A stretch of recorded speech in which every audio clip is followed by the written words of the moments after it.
Hello, everybody. Thanks for being with us. It's my pleasure and our pleasure to introduce our guest artists. So to the left, Heather Dewey-Hagborg, and maybe Itzá, you say a few words. And then we have Ellie Pritts. We went to the Bitforms Gallery and saw Ellie's show in the screen, I Am Everything, very inspiring. And so since then we follow her works. And Itzá, maybe you add a few words to Heather before we go into some artworks. Definitely. Thank you, everyone, for being here. We're very excited to share this time with Ellie and Heather, two very active artists working with AI in different ways. And I prepared just some introductory remarks for both of them. So Dr. Heather Dewey-Hagborg is a New York-based artist and biohacker who is interested in art and as research and technological critique. Her controversial biopolitical art practice includes the project Stranger Visions, in which she created portrait sculptures from analysis of genetic material like hair, cigarette butts, chewed up gum, collected in public spaces. She has shown her work internationally at events and venues, including the World Economic Forum, the Daejeon Biennale, Shenzhen Urbanism and Architectural Biennale Transmediale, the Walker Center for Contemporary Art, PS1 MoMA, and the list continues. Her work is held in public collections at the Centre Pompidou, the Victoria and Albert Museum, SF MoMA, among others. She has a PhD in electronic arts from Rensselaer Polytechnic Institute. She's an artist in residence at the Exploratorium and is an affiliate of Data and Society. And she also is a founding board member of Digital DNA, a European Research Council funded project investigating the changing relationships between digital technologies, DNA, and evidence. And for Ellie Pritts, she's a new media artist renowned for blending creative technology and narrative through analog and digital mediums. Her deep engagement with emerging technologies influences her creative process, seamlessly navigating between virtual and physical realms to offer viewers a glimpse into a world without boundaries. Her artwork has gained recognition in publications like Forbes, Wired, the Art newspaper, and the Smithsonian Magazine. She also established herself as a creative force commercially, working with leading entities such as OpenAI and Adobe, and global brands like Microsoft, Apple, and Hyatt. And this year, Christie's auctioned her work, Reverse Zoology series, as part of the Bright Moments 2021-2024 complete collection in their post-war to present live auction. So thank you both very much for being here. And before we begin our conversation, we asked both artists to have an introductory presentation in which they can share their artworks and their personal relationship to AI. So let's welcome Heather Dewey-Hagborg. Hi, everyone. Really nice to be here. Thanks for coming. Yeah, are we? I hit play then. Oh, yeah. Or no? Yes or no? Yes. So I was told to keep this very brief. So this is going to be a very speedy kind of overview of my trajectory through an interest in AI. So in about the year 2001, while in college, I started to become interested in exploring artificial intelligence in art practice.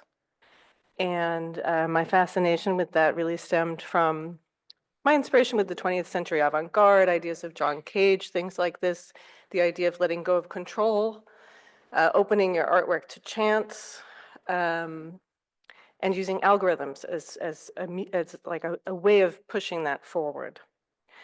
Creating an art that went beyond me. That was my kind of entry point of interest. And over the years, this interest grew and changed in very different ways. This piece from 2003 was my senior thesis project from college. This was an experiment in creating a artificial language. So these agents that you see here, each of them had a different sensor, and they would sense something about the environment and create a sequence of phonemes to represent it and create this shared community language from this experience. But most of the work that I've done with AI has something to do with faces. And so in 2006, I started to become interested in the idea of artificial creativity. So could a computer be creative, or is that some kind of human-specific faculty? I was intrigued that I could take facial recognition algorithms and turn them around into facial generating algorithms. And so this is really a recurring theme throughout the work. It's this idea of taking the system, it's meant to do one thing, turning it around and having it do something else. In this project, these are kind of like the dreams of a facial recognition system, you could say. It's also playing on the screen behind you there on the pedestal. And so this is a system that was trained with all of these images of a facial recognition training data set. And then what you're seeing is essentially the system drifting in between the learned faces. So what is existing in those in-between spaces, the space of extrapolation. But I became increasingly aware of the politics of these systems around this time, and that the algorithms I was so intrigued by were, for example, mostly being used for surveillance purposes. And I began trying to engage those politics directly in my work. A number of different pieces came in between. Happy to talk about any of those too. But jumping ahead to 2012, this was, I would say, the first place where I was very successful in putting together the interest in these AI and facial recognition systems with a political critique. So in 2012, I used my knowledge about these facial recognition algorithms to create a work predicting faces from DNA data based on items I found on the streets of New York City. As mentioned in the introduction, cigarette butts, chewed up gum, picked these things up, extracted DNA, and generated these computational portraits based on this data. And again, this was by taking facial recognition algorithms, which had progressed a lot in the meantime, in this case using 3D facial recognition algorithms, taking that system and again turning it around into a facial generating system. And now this was based on specific parameters. In 2017, I collaborated with Chelsea Manning to explode gender and identity-based stereotypes and genetic reductionism by presenting this room with 30 very different portraits, all computationally generated by interpreting the same DNA data. So all 30 of the portraits that you see here were generated from Chelsea Manning's DNA while she was in prison. And that's a whole long story. I'm happy to get into that more as well. But it's meant to show the diversity of interpretations you can have from the same data and to push back against the inscription of identity. In 2019, I used genetic algorithms in an adversarial approach to examine how facial recognition systems structure their internal representations. This piece is called How Do You See Me? And it's also on a screen at the back. What I did here was I evolved images that would be either detected as a face or recognized as my face. So here you see the evolutionary process. You see images popping up with the green squares that are detected as faces. This is an example of one of these images that's detected as a face. And this is an image that was computationally similar to my face. So the idea here, I mean, it was a very experimental project. I didn't know it would come out when I started it. But what you can see here is the reduction in bias in the system, but also how utterly alien these images are to our intuitive ideas of facial similarity. And in 2022, I just accidentally found images I'd used for training and testing that system. These are images of my now deceased grandmother and myself together in her old house. And again, the bright green squares indicate where the algorithm sees a face. And I was struck by how intimate and strange these images are, and how it felt to me like a portrait of how algorithmic technologies have penetrated our everyday lives in such a comprehensive way. So to wrap up, I continue to be intrigued by the philosophical basis of AI, these questions like, can a computer be intelligent? Can it be creative? We haven't seen it yet. I don't think we will with current paradigms. And alongside this fascination, I watch as AI follows what I would say is the path of the internet, transforming from something that seemed like an open field into a closed corporate junkyard, into tools, some of which might be helpful sometimes, but most of which automate the very things artists enjoy doing and better. I watch as algorithmic prediction expands, as databases grow, and as our agency to shape AI tools seems to vanish away. So with that, thanks for listening. I'm really looking forward to the conversation. My name is Ellie, and I'm just going to walk you through my journey as an artist, and how I came to work a lot with artificial intelligence. It's not sharing yet. I'm going to quickly share the screen here. You can see This one? Is this one? Yes. Oh no, it's it was the other one.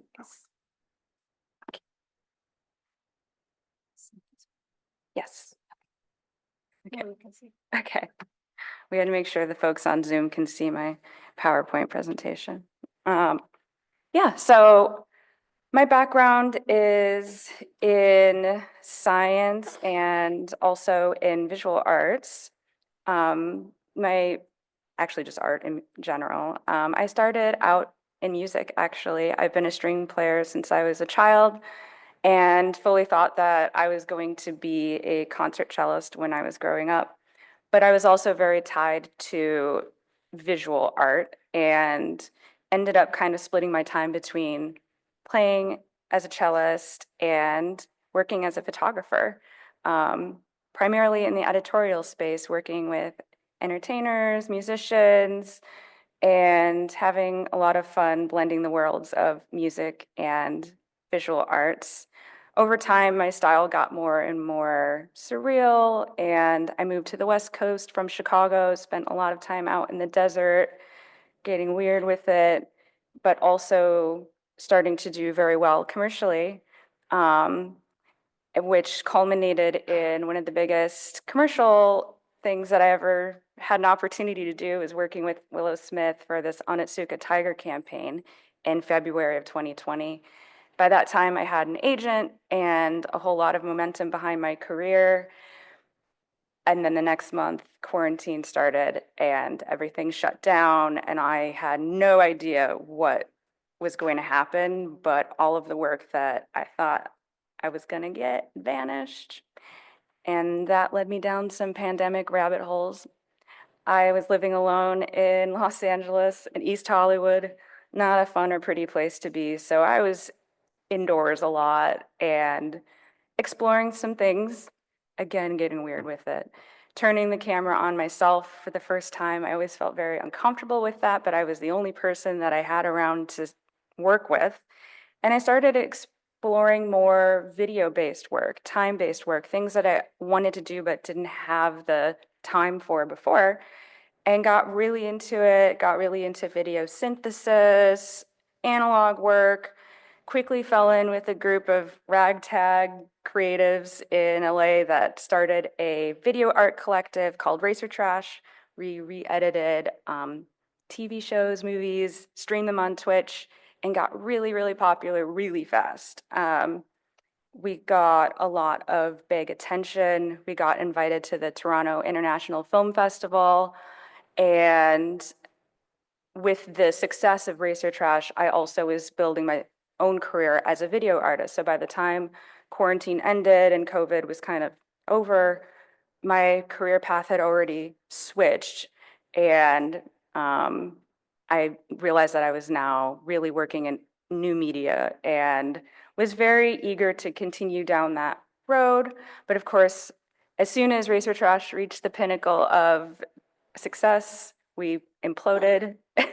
The collective imploded, everything ended, and I had to kind of pause for a second and think about where I wanted things to go. And behind the scenes of all of this turmoil of COVID friend groups imploding, all of the drama, I was privately dealing with some other changes, medical changes, some things that I'd been battling with for about a decade at that point that were slowly making my life more and more difficult. So as I headed out of the pandemic, I decided that I wanted to start a self-portrait series, paintings, and I was going to go big with it, get back into physical art. But as I was starting this process, I realized that I could not physically do this practice anymore. I wasn't able to hold a pencil or paint or really do anything manual for very long. I had already stopped being able to play cello, and I decided I need to go to the doctor once and for all and figure out what's going on. I had had a series of strokes unexplained at this point, and things were not looking great, but I was determined to get to the bottom of it and not let this be the end of my journey. So this led me into the world of AI, which I actually already had been exploring a little bit, but now a little bit more out of necessity. So instead of abandoning my project, I decided to see what I could do with the little bits and bobs that I already had, self-portrait photos and drawings, sketches, and see if I could use AI to help me finish the project. And this was before Stable Diffusion, and these are some actual early outputs. You can see, you know, this is early, and this was not what my vision was, but it was still really intriguing enough that I decided to complete the project in collaboration with AI. So these are some final products from this series where the first few iterations I was using AI to generate an output, and then I would bring it into Procreate and draw digitally or paint digitally on top of that, put it back into AI recursively back and forth until I got something that I really liked, which at the end of it felt very much like, again, a collaboration with a computer. And I loved that process. It was extremely liberating. And of course, the next thing I wanted to do was animate with it. I wanted to see how much more life I could breathe into this process, coming back into the video side of things. So I decided to kind of do my old setup and film myself like I was doing back in quarantine. But this time I was animating the output and using AI to help animate the video that I was shooting, taking that, running it through analog hardware and seeing the results. And I see that we have lost our connection here, so you might have to use your imagination. So yeah, and actually there's a piece back here, so you can also see this is something that I'm talking about. I did do analog video synthesis with this as well as AI. So that informed my process, moving on, bringing in video to my process with AI and experimenting with that. And over time, I've just really grown to love this quite a lot. And now I'm focused on building worlds with this technology through different mediums, still working in prints, videos, going on to do sculpture work, and I had a cute preview of some of the sculptures I'm working on, which you'll have to, if you come up to me after this, I'll show you on my phone. But yeah, I think I'm going to cut it short just because of tech stuff, but I'm really happy to be here, and I'm very excited to chat with you all. Thank you.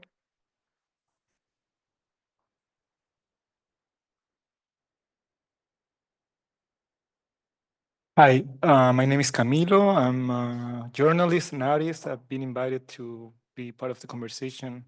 So I want to talk, and by looking at your work, I think that something that is common about it is the use of images and specifically about your own image and process that through AI. So how important you think is in your work the ways that AI looks at the world right now through computer vision or data or something like that? You want to start here there? Both of us? For both. Yeah, I think that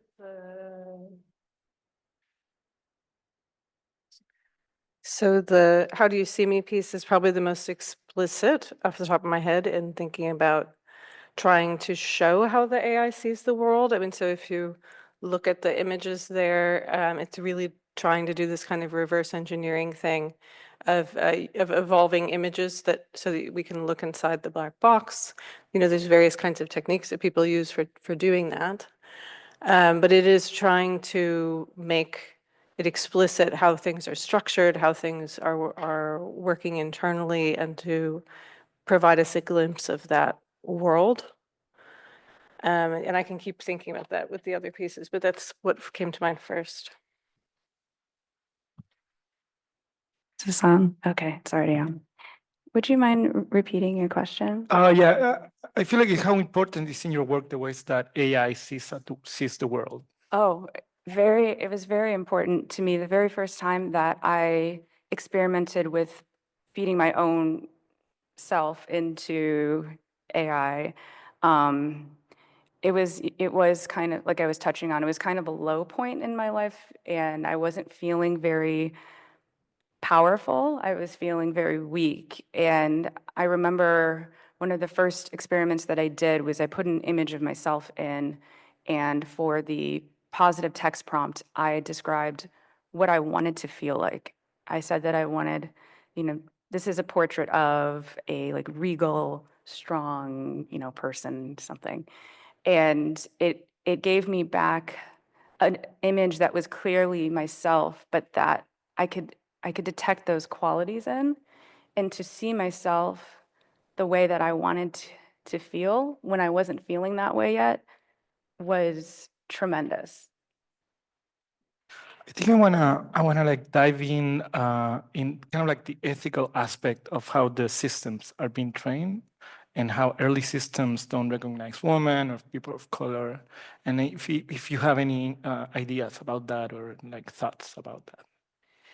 Yeah, and I mean, I was just as I continued to ponder your first question, it sort of connects with that also, which is, there's these two layers of how the AI sees the world, and then there's the layer of how the creator of the AI sees the world, or the many creators, depending on the tool that we're talking about. And so a lot of the work that I've done is looking at, for example, looking at this predicting faces from DNA. So that work is very much rooted in human concepts of identity and identity categories, and the very idea that these, the programmers behind these tools had, that you could, for example, parameterize a face to make it more male or more female. So this is one of the first things in working with Chelsea Manning that we wanted to pull apart was, well, what would that even mean? How could you have a model that you can make more male, more female? What does that mean? And so these things go very deep. I mean, they're baked in there. They're all the way down. If you look at published papers in AI, you'll often read a lot of really, I mean, frankly, really repelling language about identity categories of humans that are still being published. I mean, very, offensive terms that are used to describe different racial groups, for example, and how they can be categorized in AI. And so there's the good news of that is, I would say, that the level of critique has ramped up so much in the last years. People have become more and more aware of the ideas of structural biases, and thinking twice about how AI tools are deployed for political purposes, for example, in sentencing, among many other purposes. So it has really expanded. We've reached the point now where it's not a few critics pointing out these things or a few critical artists who were at the beginning of doing that, but where it's a legislative conversation, a regulatory conversation in the EU, even here in the US. So I think that has been a tremendous accomplishment that many people worked really hard to push forward and should be celebrated, but there's also really still so far to go. And there's a whole layer there that's also about education and understanding that identity is not some kind of simple thing that you can just code into a machine.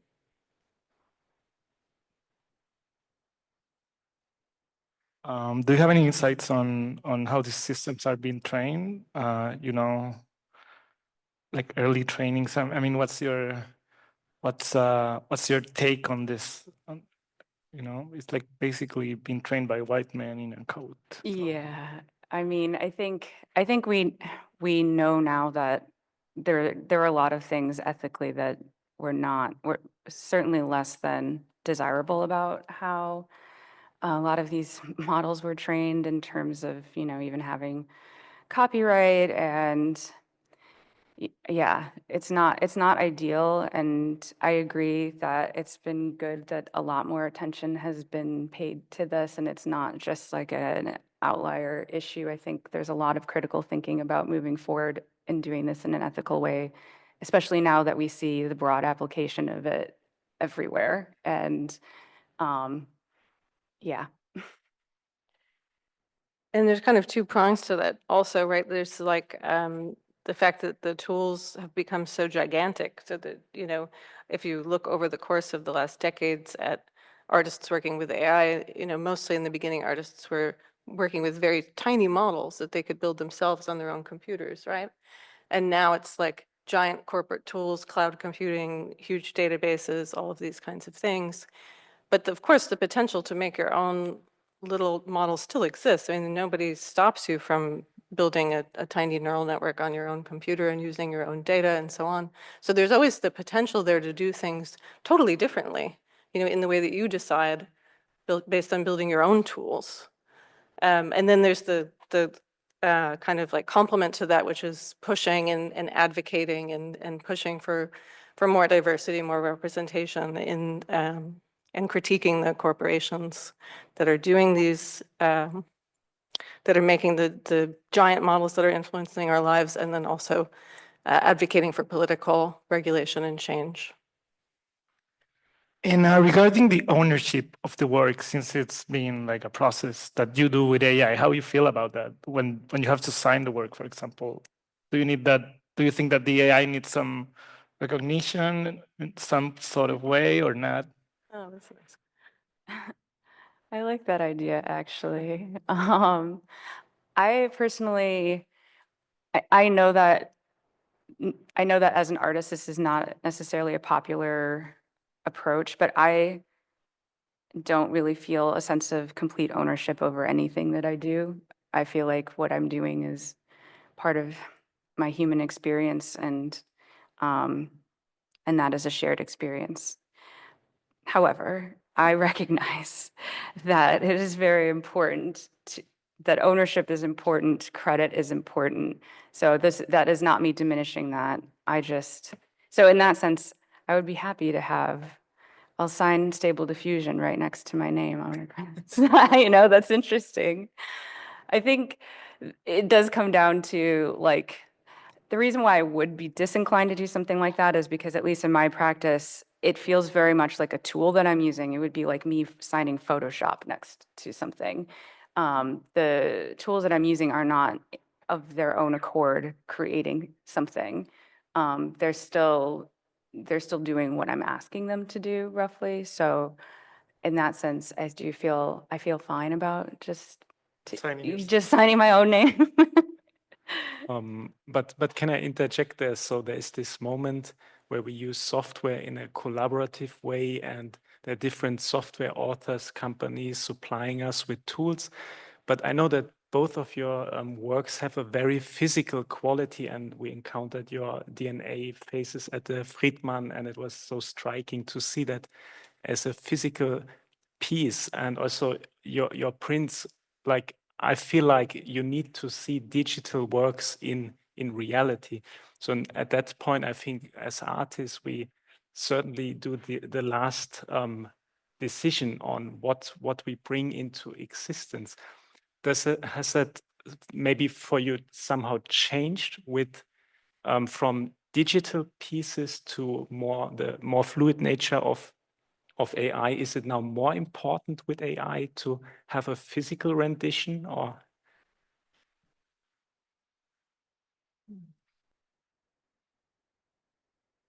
Important in which sense? What are you thinking? You mean to create commercial value?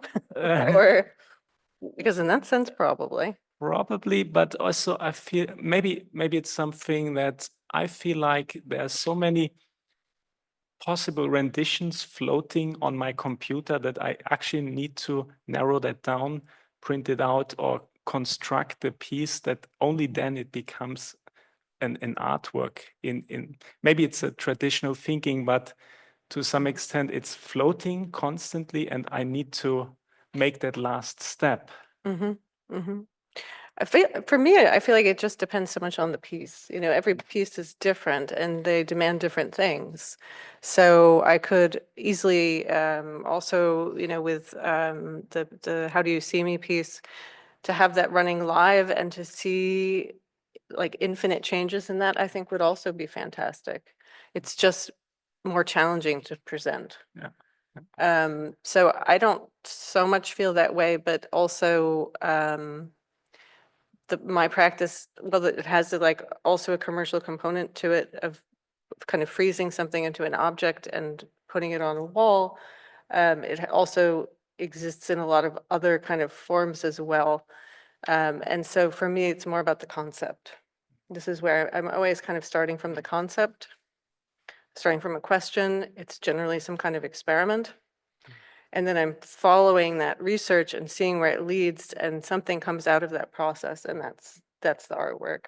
And the thing that comes out of that might be one static object, but it might be really something different also, like an algorithmic system that then exists and can produce infinitely many different things. And you know, so I guess I would want to push a little bit also for thinking about like, what does the thing mean that you're trying to make? You know, what's the point? What are you trying to say? And does it need to be a static object? Or are you interested in something that isn't that? You know, there's a lot of different conceptual pathways that I think artists can take in that regard, if that isn't too abstract. Can you talk a little bit about the process you did to reverse the object recognition software into an object creation, like face creation software? Yeah, how that works, because that's inherent in a lot of these systems already.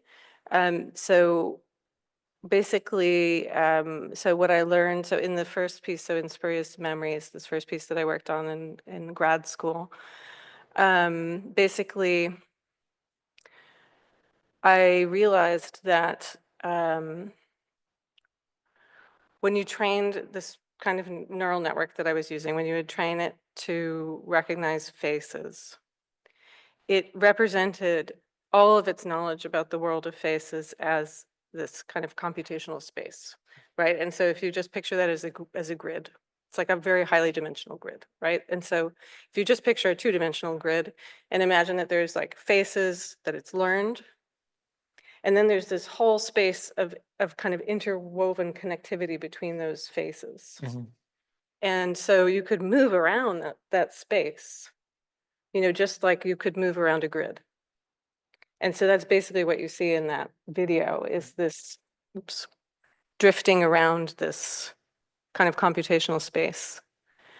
And so I've taken that kind of awareness and understanding into multiple other projects as well, of kind of understanding that there's this space of representation that's happening. And if you interact with algorithms in a certain way, you might only see what it's meant to have learned.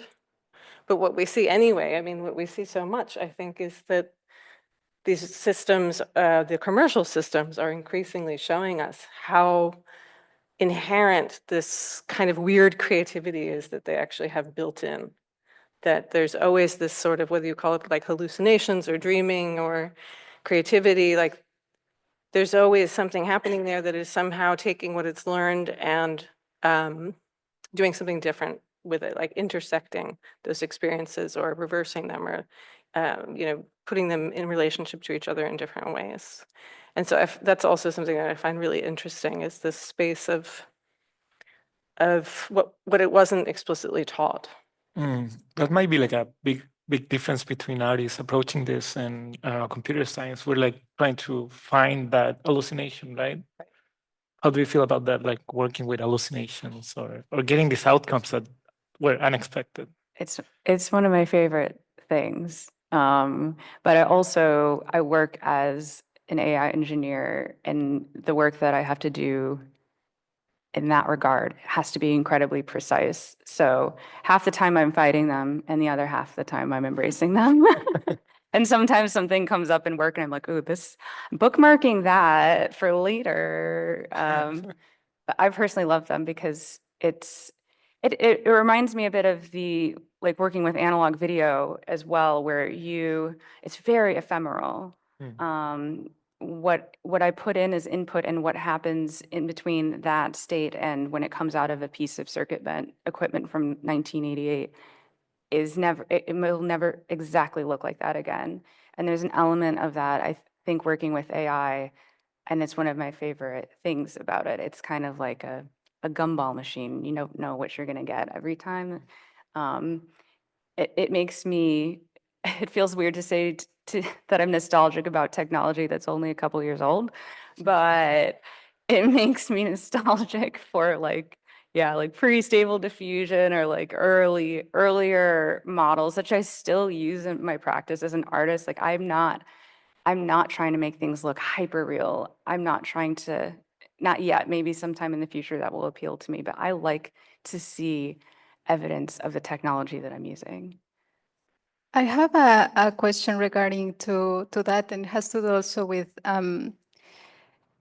materiality. I'm very curious about your use of analog gear. What drove you to that? But also I want to open a question for everyone in this panel to talk a little bit about the struggle to get like a good output from the AI and the many, many steps that can take you to get there. Or maybe the recursiveness factor of going in and out of the system to try to get something that maybe is closer to what you want to do. I personally started to do that in sound, and I have a piece at the back where is now being used as a drink holder, but that is a sound piece. Thank you. And I used cassette tape to process the AI output, and with that, I felt that I started to grasp a little bit the material as something that I could call my own, maybe because it took so much effort to get there.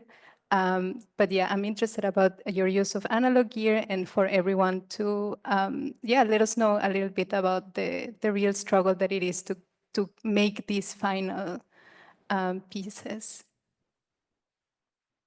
Yeah, so what drew me to working with analog video hardware and such, again, was primarily quarantine, free time, and I always wanted to explore it. Every time I've ever seen a piece of video artwork, I've thought it was incredible and just really wanted to explore it. So it was something that was in the back of my mind for many years, and I just had the opportunity to finally dive in and really fell in love with that process for all the reasons that I was just saying, the ephemeral nature of it. And I'm also just kind of like a nerd. I like tinkering. I like building things, or I should say I like breaking things. And the interplay of taking something like an output that's coming from some sort of modern technology, and piloting that through something that is obsolete and seeing what happens is just endlessly fascinating. And so it's still part of, I see it being a part of my practice probably forever in some regard. Yeah. Also, just to come back to the creativity thing super briefly, I wanted to just mention that for me, what made it so interesting to think about this kind of creativity, or to look for these examples of what felt like creativity in the output, is how it helps me reflect on human creativity. So it really is sort of like a philosophical exploration, and for me. I find it very interesting to think about, like, well, what is it that humans are doing when they're being creative? And how could you model different aspects of that, computationally speaking? So that, in particular, with that piece, Spurious Memories, that was really where I was coming from with that. I was looking a lot at neural network models of psychology and things like this, which don't appear in the news as much, but there's a lot of interesting things happening in that world as well. Yeah, and then in terms of thinking about the outputs, and so, you know, I think I'm a little bit more on the side of like John Cage, like make a thing, let it produce some, it might look good, it might not. But that said, there's always still an element there of choosing. So for example, I often talk about with Stranger Visions, you know, I would have the cigarette butt generate faces, but I would generate like 5 to 7 different faces from the same DNA data in the first place. So this is where the piece with Chelsea got its start, because I was already looking at these possible faces and choosing one that made me, maybe it reminded me of someone, or maybe it gave me some kind of feeling when I looked at it. And so there was always an aesthetic and just subjective level of choice going on in that process too. Yeah, I very much resonate with this philosophical aspect of discovery of one's own creativity through this artificial system. And so when I, let's say, work on noisy images, and somehow in the process of upscaling there come some floral patterns, then I'm somehow surprised, and I'm trying to find more of that. But at the same time, I just see beautiful things happening in those mostly commercial tools. And how do you think about, let's say, different aspects of society that might be less appealing in a visual sense, and why we don't see that in the AI tools? I mean, my answer would be obvious, that it's just of less commercial value, but is there maybe something else that makes us find those things, or is it because it's only the thing that is there? Yeah, I mean, I think about that a lot, also because in terms of sound, like generative AI is super biased to a very specific and very narrow even range of music. It's usually very standard incidental music or ultra standard commercial music. And I have found myself trying to misuse those generative systems in order to create sound output that is, you know, ugly or not pleasing, or that you would not even call music. But I do wonder, since these systems anyway are reinforcing the same patterns over and over again, that makes it less likely for us to get to those outputs, or that it feels that we need to go the extra mile in order to get something that is aesthetically non-mainstream in a way. Should I answer too? Well, my work, it's I take film photography on the streets, so that's basically what I have been doing, and I process that through like an object recognition software and different models and stuff. But I'm very open to the outcome to surprise me, so I like leaving that to the AI, you know, like whatever. I feel like every time they draw like a square, it's their work, kind of like they're like putting their hands in my work, and that's what I'm in a way looking for. I'm looking for the error, and sometimes when you process an image, it doesn't process the same, you know, which is kind of like a human trait in a way. Yeah. So I don't know. That's interesting. But I want to know, Heather, and we were talking about this outside. To create these faces based on people's DNA that you found on the street, you had to do a lot of iterations because the system wasn't working, you told me. And if you can tell the story, because I feel like the question I did was why it was Bushwick based. Yeah. And Exactly. So the question is, why were so many of the samples from Bushwick, Brooklyn? And I said, well, the answer is that's where I lived. And I would at that time go from Bushwick, where I lived, down to downtown Brooklyn, which is where GenSpace was. So I'd hop on the bus and basically be picking up samples like on my way to the bus and then between the bus and GenSpace. And so it became, in a way, this very local project. And I mentioned that when I did my first round of collecting samples for the project, I went all around the city. I was very ambitious, and nothing worked. None of the samples worked. And then I realized that while I had the code part working, that part was pretty easy because I had so much experience already doing that kind of stuff. But getting the wet labs part of the project working was really, really difficult. So that took months and months. A lot of mentorship at GenSpace, a lot of failed experiments, before I finally got to the point where I was getting high enough quality DNA from these forensic artifacts to actually work with it as data. So in that time period, I got lazier. That's why. And then how you connect this with memory? Because a second part of that same project became creating a person that was missing, or they only found the remains, right? So how since it's so open and you can create so many faces out of it, what's the point, I guess, of creating a face of someone who's dead? How you see that? So the point for me in 2012, when I started working on that, the point was really that I had this realization that while there was a conversation that was starting to be had around digital surveillance, and for example, at that moment in time, you have to really transport yourself back in time, but like at that moment in time, people were talking about cameras on the streets, CCTV. They were talking about facial recognition also, because we were talking about the addition of tens of thousands more cameras around Manhattan for the NYPD, who's going to be looking at these cameras, algorithms. So that was already a conversation that was happening, and that was something that I wanted to build on in my work. And then with Stranger Visions, I had this realization when I was in therapy. I was looking at this picture on the wall, and the glass covering the picture was cracked, and there was this hair stuck in the crack of the glass. And I sat there staring at this hair and just imagining the person who'd leaned back on the therapeutic couch and gotten their hair stuck in the glass.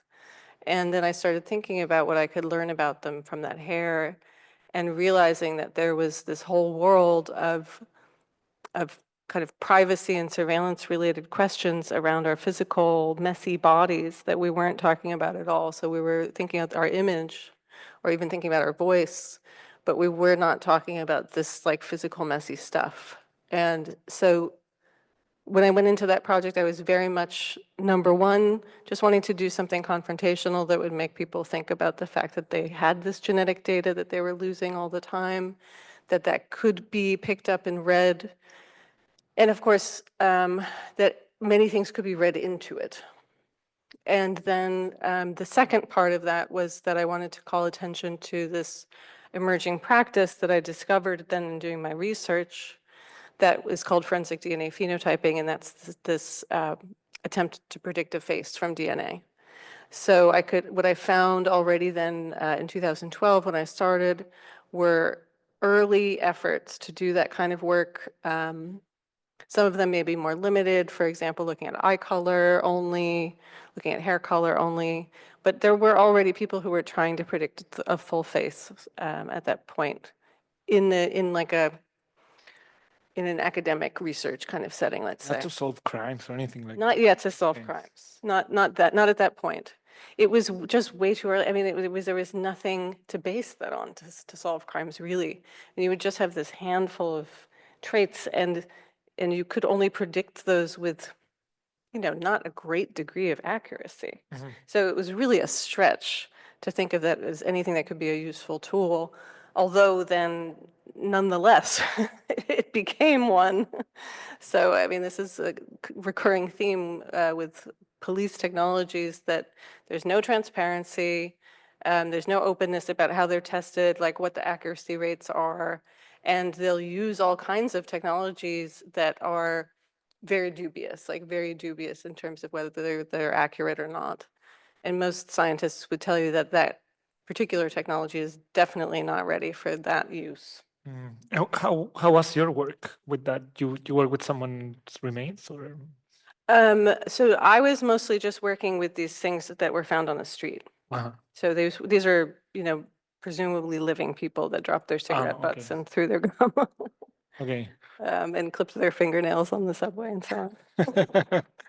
Okay, I think what I'm trying to get to is like some sort of like memory on our DNA, or how are we gonna approach that in a future where these technologies are more accessible, I guess. Yeah. Say more about memory. I'm not sure what you mean. Yeah, I don't know. It's if we can find You like mean a, like a ghost, like your yeah, ghost? kind of like a ghost. If we can like put a body or a face to a ghost in a way. Totally. I mean, in a much more direct way. I mean, if you archive your DNA, you could use that to clone someone, and then you have a living ghost. Yeah. So there's, it is in a way like that face, that Stranger Visions portrait face. I mean, it is like an index pointing to a lot of complex and scary or exciting things, depending on where you're looking. And so some of those are like cloning people. Some of those are looking at disease risks, of course. That's not something that I incorporated in that project, but it is, of course, a huge use of genetic profiling technologies is to look at disease risks and make predictions about people's diseases. There's a project I'm working on right now that's about behavioral genomic predictions and the kind of perils of trying to predict someone's psychology from their DNA. So there's just like there's like a big constellation of ways that algorithms and AI are being used to profile us and make these predictions about who we will be. Mm. And some of them, might really have consequences in terms of the trajectories that become open to us in our personal agency. Like if someone looks at your genetic information and says you have a predisposition to a certain kind of behavior, that can limit what we are able to do. So there have already been countries, for example, where they analyze DNA from small children and then kind of pull out the ones who are predisposed to be Olympic athletes and put them into a training program for athletics. And that's, one of maybe, let's say, the less politically charged things. The person that I'm working with right now, there's a person I'm working with on death row right now, who, I'm not going to say he's there because of this, but there was an argument brought at his sentencing that he would be genetically predisposed to violence. So these things have real consequences today already. It feels, can feel like the future, but it's already something that's very much happening. I would like to point out one thing that is interesting for me, that these systems, or for instance, the type of system that you were working with the DNA samples, that is inferring information or is predicting, is giving you a set of possibilities. And of course, depending who has the power over that information, the outcome can be, as you say, very scary and maybe aggressive even to certain groups of people.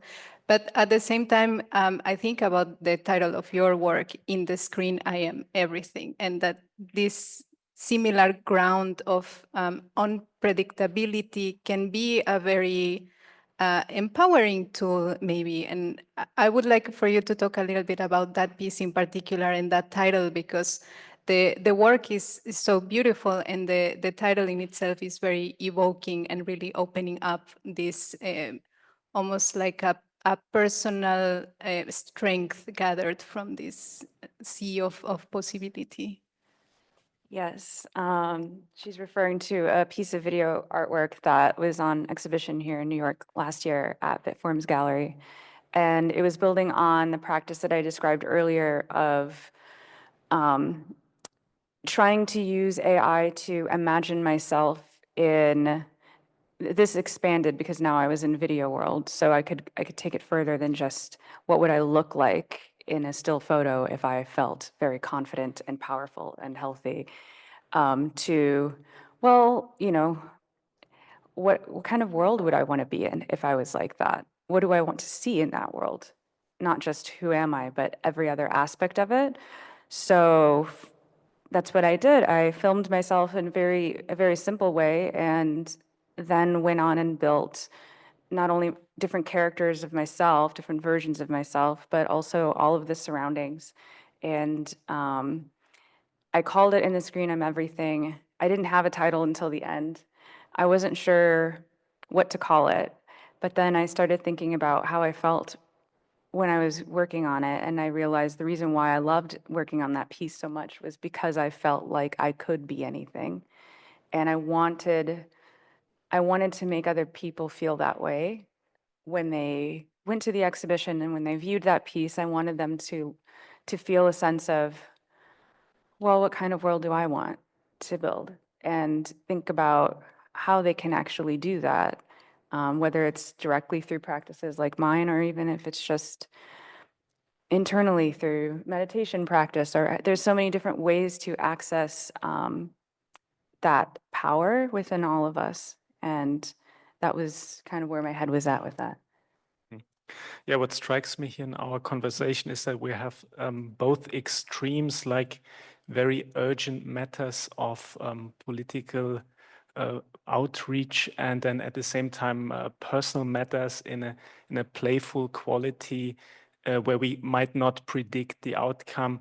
And I wonder, are there urgencies in computational systems, AI, that you would expect in the near future that we cannot see right now, or that are not pressing at the moment? Also, is there maybe something in this middle ground? Is there something more everyday AI that really impacts us? Let's think about, let's say, self-driving cars, and I don't know, will that soon be a bigger issue, or should we trust that, or what should we trust? Yeah, I mean, I really like this kind of starting with this dichotomy that we have here, and because we really have to think of these tools this way, and they are both things. And most of the history of technology, many things are that way, right? And certainly the internet is that way. I mean, that it had certain potentials, that it was seen by some as utopian, that some people felt really liberated with the internet, at its beginning in particular, and for others it was and is, a form of oppression, and that these things exist simultaneously. We have to be able to wrap our heads around that complexity, I think, in thinking about AI. In terms of like the future, I feel like there's so much out there depicting and talking about what that future will be, ranging from the catastrophic to the mundane. And so I don't know, I'm trying to think of what kind of spin or what more I can add to that conversation, other than to say that I think that at least with what I'm seeing with the AI technologies to date, unless something really changes, I don't see the AI taking over the world catastrophe thing happening, like not on its own. But I do see that we give more and more of our agency away. And some of that's helpful. Again, I mean, it's the same like duality. Some of that is helpful, some of that is a loss. And that's not a new story in the history of technology, that we lose things, that we gain things. And the question is probably for us to really think about, what are we giving away? How do we feel about it, about that precise thing that we're losing in that moment, and the trade-off with what we're gaining?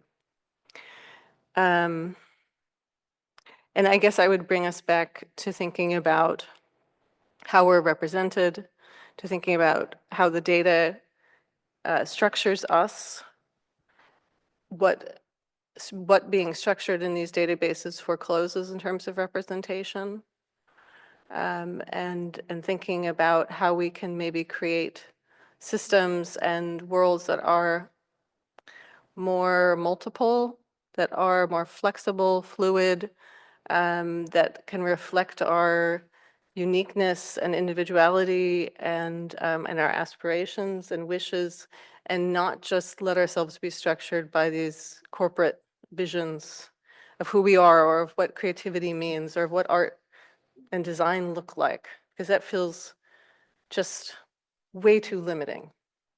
So I hope that that future will contain something that is much more exciting and much more different, than the kind of standardized writing that we see come out of ChatGPT, or, a lot of the standardized images that we see being produced. I hope that we will see something else happen too that pushes back against that.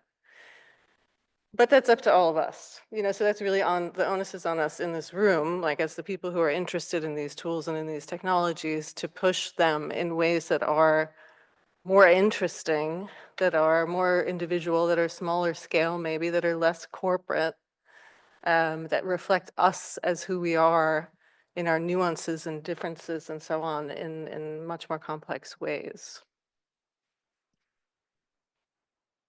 Ellie? Thank you. Ellie. Everything that she just said. But my mind also went to hopes. I know that the original question was kind of like, what are you worried about? But I'm thinking more about what I'd like to see, and it's very aligned with what you just said. And I'll add on my end that there is a tremendous amount of power in these tools, or potential power in the world of accessibility.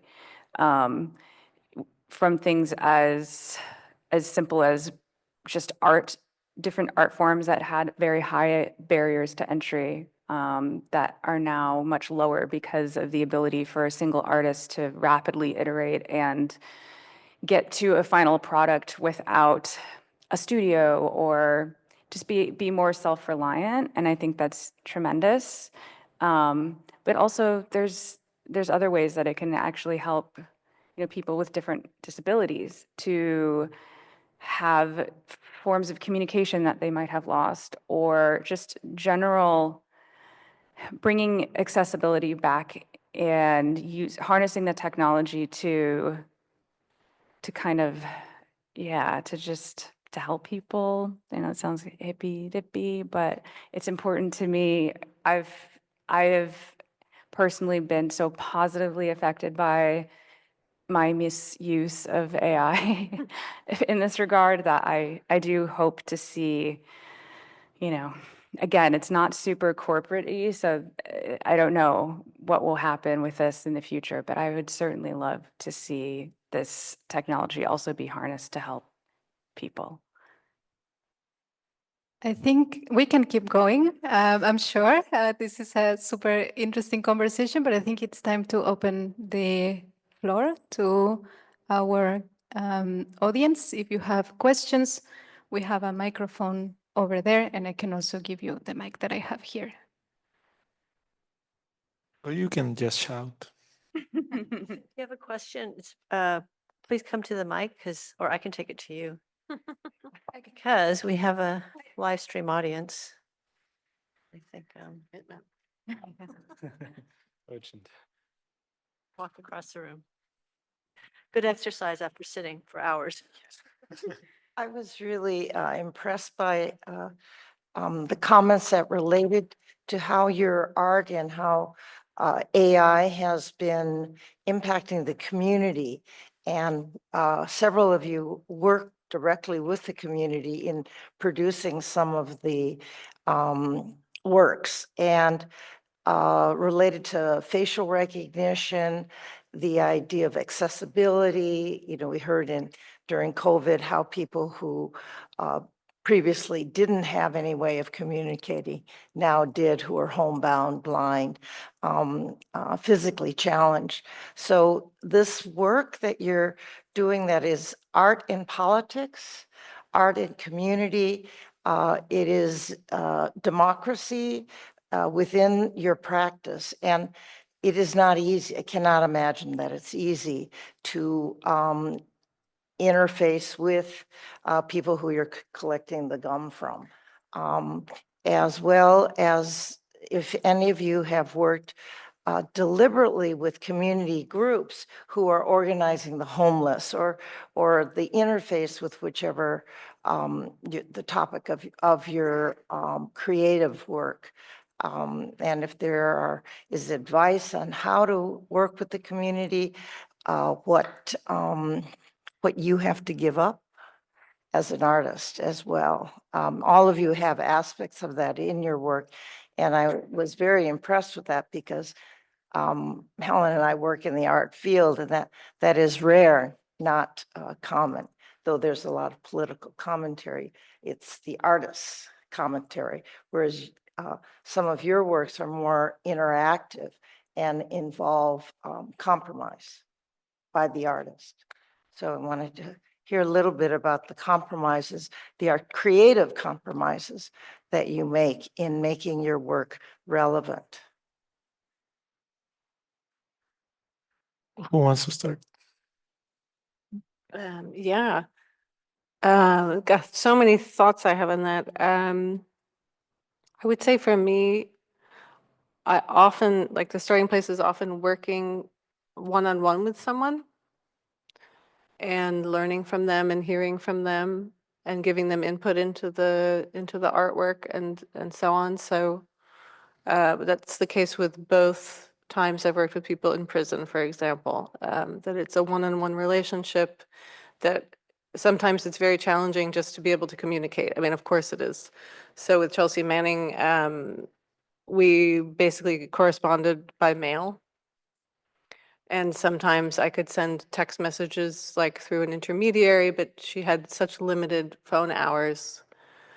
And with the prisoner Amos Wells that I'm working with right now, basically I'm using his lawyer's phone call time to talk to him when they don't need it. And so we've been able to talk on the phone a lot, which is really interesting, but it's always a challenge.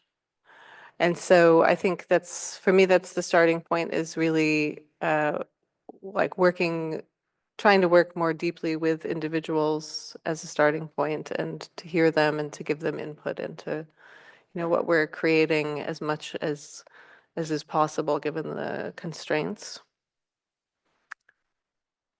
So that's one starting point. I mean, me, myself, I'm trying to create an awareness of the scope of surveillance that we are being like under, and there's like facts like Rite Aid it's banned to have surveillance, like facial recognition, for 5 years because a lot of people got accused wrongly, even an 11-year-old kid. So those are things that we're going to be seeing more and more. Hopefully there's some laws being pushed in Albany and other places that are going to stop that. But in the meantime, there's not a lot we can do, mostly create like this awareness as artists to start a conversation. So I think that's also important. And it kind of like it's in everyone's life at this point. I had a project that did not really materialize until this year. I went to the Mary S. Harrell Black Heritage Museum in Daytona Beach, Florida.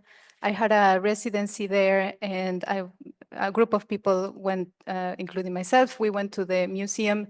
That museum has a collection of instruments that have been completely destroyed by the Florida weather. And I made photographs and audio recordings, binaural recordings of the instruments.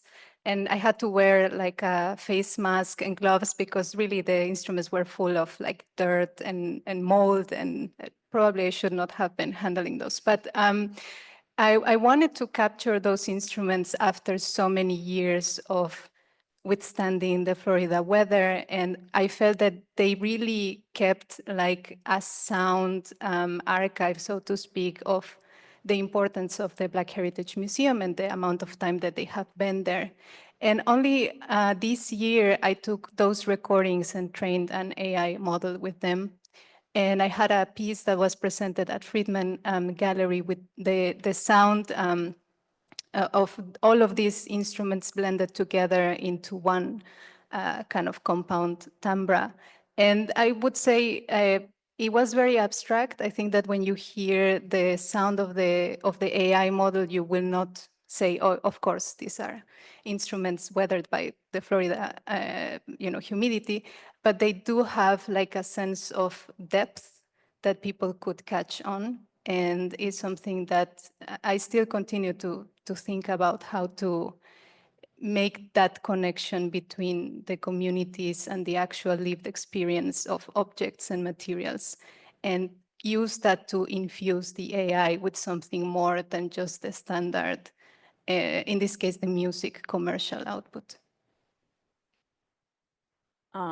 Touching on the question about compromise, when I think about what I have to offer to the community at large and how I operate as an artist, I feel like I'm primarily educating people at this point, not only in the technology and its application, but also using my own self as an example of all of these things. And it doesn't always feel like a compromise, but putting myself front and center and being very vulnerable and talking about, very, not always happy things that in order to show people and educate them the power of the technology, there are times when that feels like a compromise. But at the same time, I do embrace it. And it's obviously these are the decisions I'm making, but it's not always easy. Yeah, for me, one aspect about community work I don't want to miss is that even the small communities should not be forgotten. And let's say in contemporary music, it is not very rare that there are more musicians on stage than people in the audience. And I think those are very important events. And so when we reach out, we are all in with our investment, and we bridge the communication gap, and we get in contact and build empathy, then actually the artwork can live on. And I think that really matters. So all the small events are equally valuable for me. Yeah. I believe we're close to the end, right? So if someone else has any other question, I wanna know, Heather, about your show that's happening this weekend, and Ellie, if you have anything coming up. Yes, absolutely. So I'm participating in the Cooper Hewitt Triennial that's opening this week.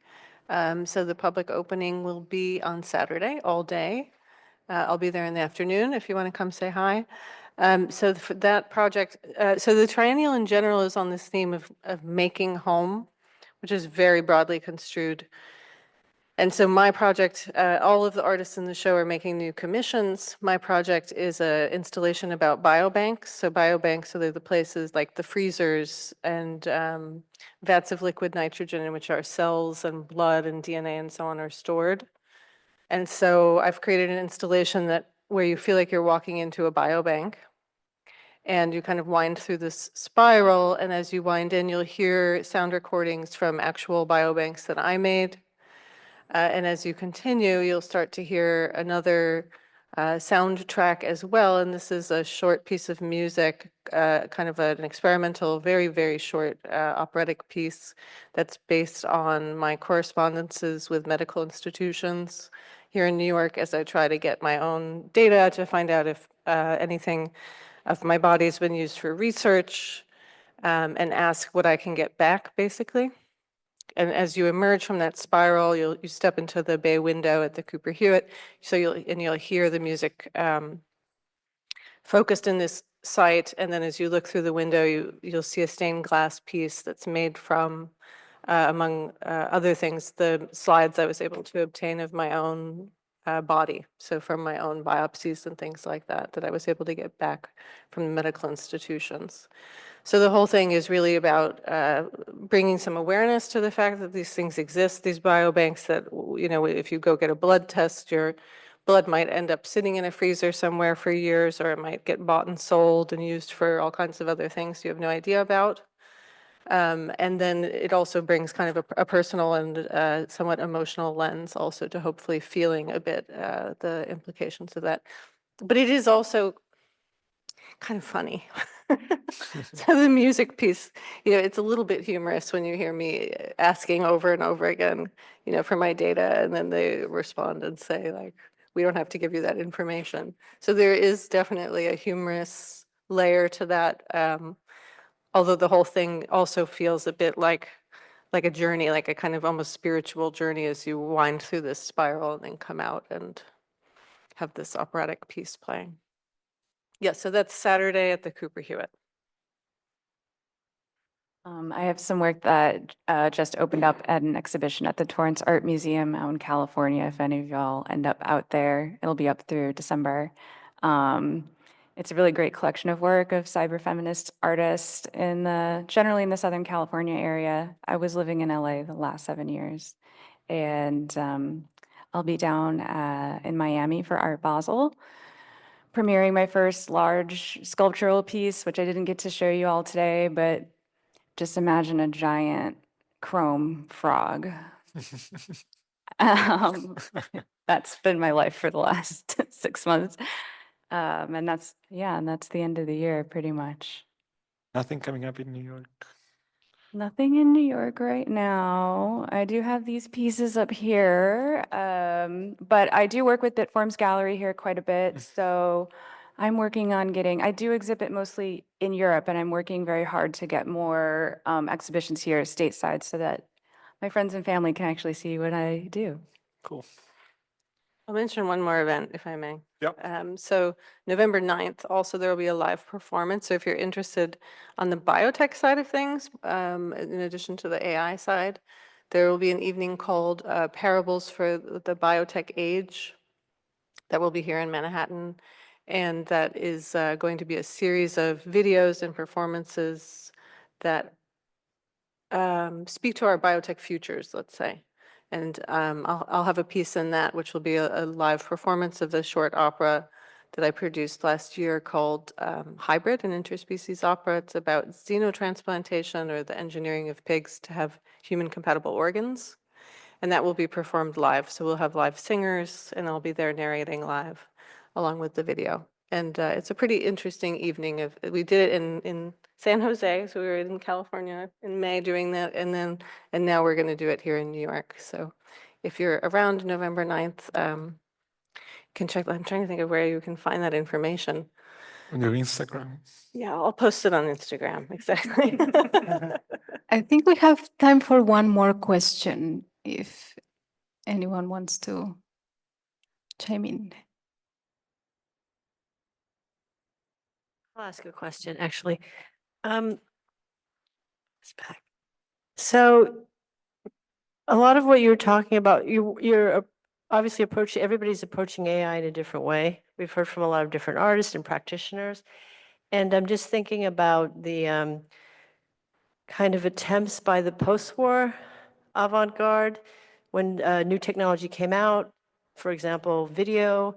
There were different approaches towards it, some working out of the system to try to make broadcast news that wasn't being shown, and then put it on broadcast themselves. Or going into the system, working, for example, different artists were working in different public broadcast stations, and they were making video art and working with those glitches and things that you didn't normally see. So every technology is different.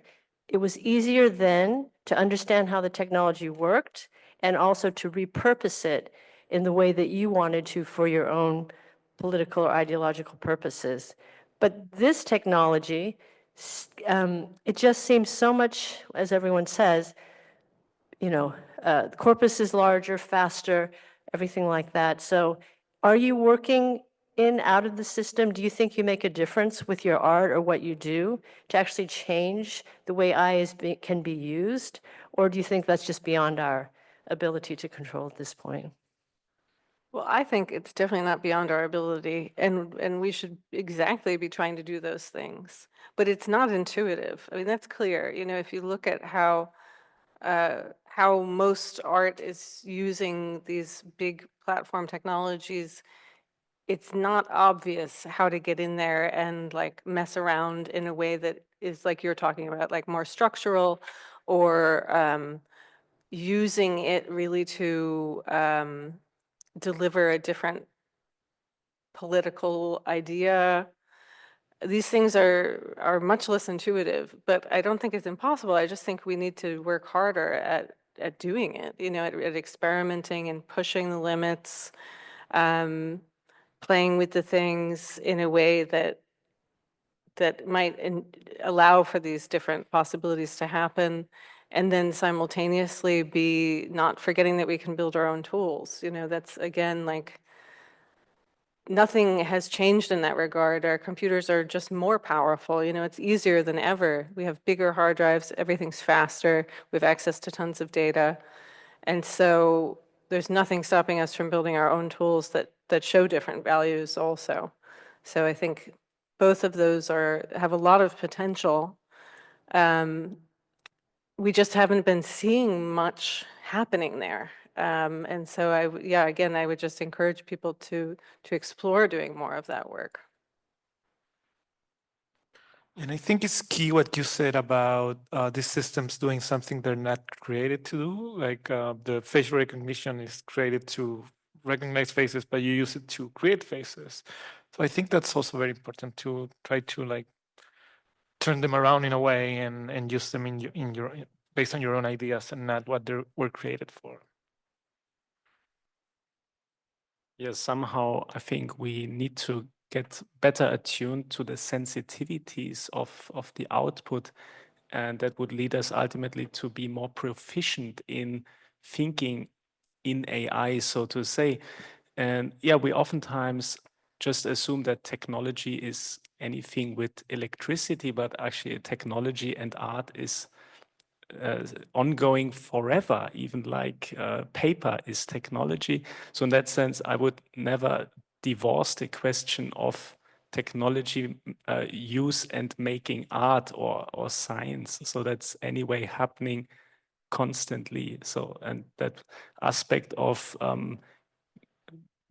building like a terminology or vocabulary of those changed nuances, I think that's the key aspect. And then we can be creative with that.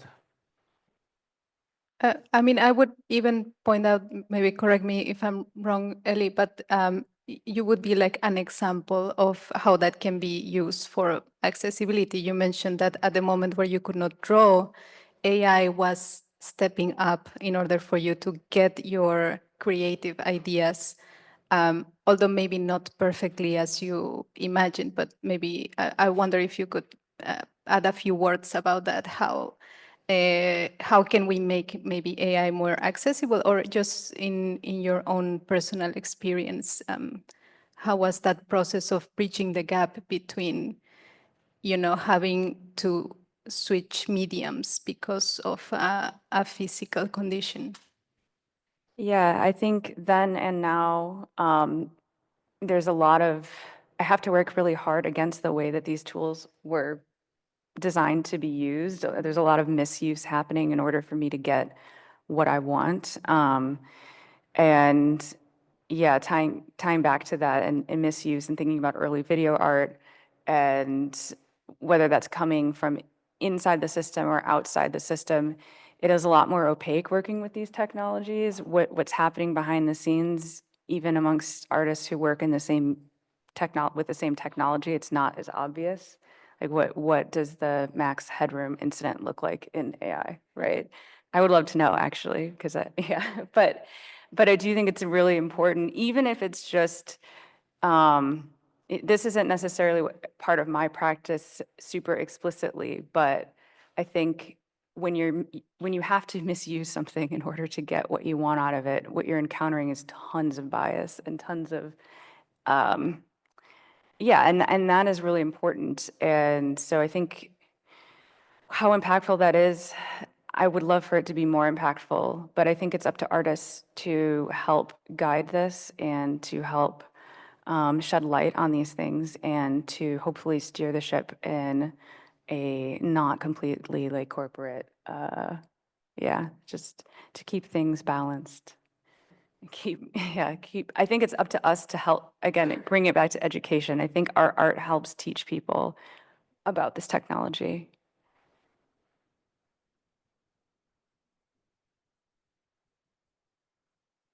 Yeah, I think I want to say big thank you to you two and Camilo, Itzá. That was a tremendous discussion. Thank you very much. And that's it for today. We meet again for the second day of the symposium tomorrow. And thanks for your patience. Thank you.